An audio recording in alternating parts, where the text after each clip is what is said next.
Hi, this is Jessica Harrison. And I'm Brooke Mito with the Bill Sharp team. And this is Getting Real with Real Estate.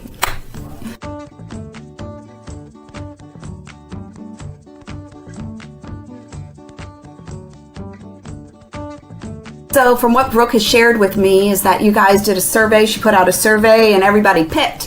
And I was so excited that you guys picked staging because that is a passion. I love houses and especially love homes and the people that live in those homes. But we wanted to back it up a minute and just really expand that picture because staging is just the smallest little weird part at the end when you stage your house to sell.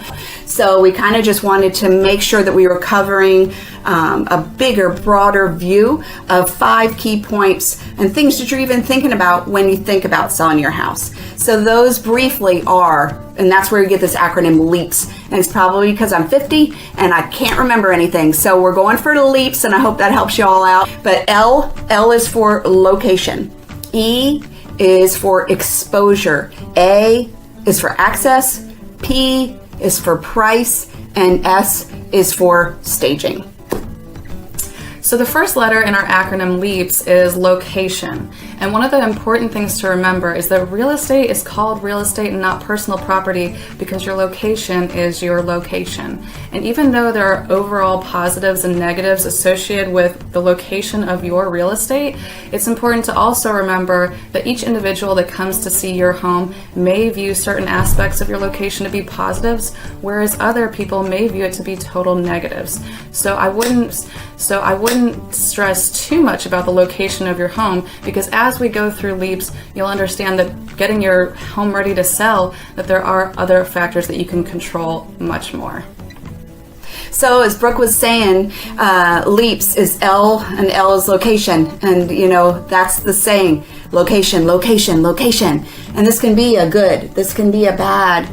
And one of the things we want to talk about when we walk through the LEAPS acronym is that some things are seller controlled and something real estate agents can really bring to the table. Location isn't one of those for either. Right. It is what it is. The good, the bad, the ugly, things that matter to some people don't matter to others.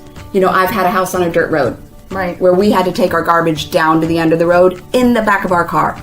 Some people wouldn't even look at my house at all. Other people, you know, once you got in the backyard, it was magical. And we had almost 2 acres and we were just out there kind of by ourselves, but like we loved that. Right. But it took us longer to sell it. Exactly.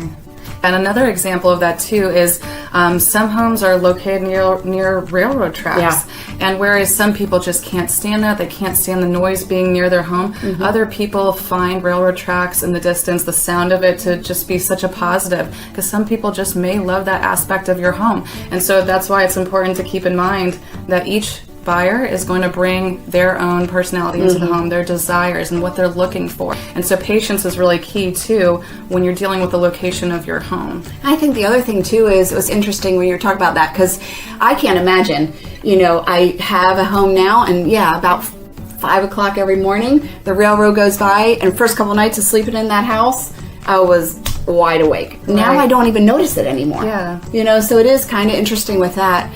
But the other thing is that some people, what is important for one isn't important for another. Exactly. What is positive for one isn't positive for another. That doesn't mean that if you have this gorgeous waterfront view, you know, to highlight that. So I think that when I'm thinking about location, I'm thinking, what is positive about this? Exactly. What is it homey? Though, yeah, you might be near a railroad track, but I can walk. Right. To 6 different restaurants. Exactly. So that's the positive. So whatever the positive is in your location, highlight that. Yes. And then I think when we get to P, you know, when we get to price, that's where location is really going to come in. Right. You know, if you're in a gated HOA community, you know, some people love that. They want to be behind gates. They want to be secure. They don't mind paying for an homeowners association fee. Other people are like, no way. I don't want to be anywhere near there, and I don't want to pay an HOA fee. So there's something for everyone. There is a buyer for every house. That's it. And that's why, you know, as Jessica said, it is just so important to find the positives in your location. Even if you may be worried about some of the negatives, highlight those positives in a way that maybe distracts or detracts from those negatives, and somebody will come in and love your home. Yep, as much as you do. Thanks for joining us this week as we covered the first point in the 5 key points in getting ready to sell your home. Yeah, so the first point was L for location. So we ask you to come back, join us next week for the E, which is exposure, because what we're trying to do is just trying to Keep it real with the real estate.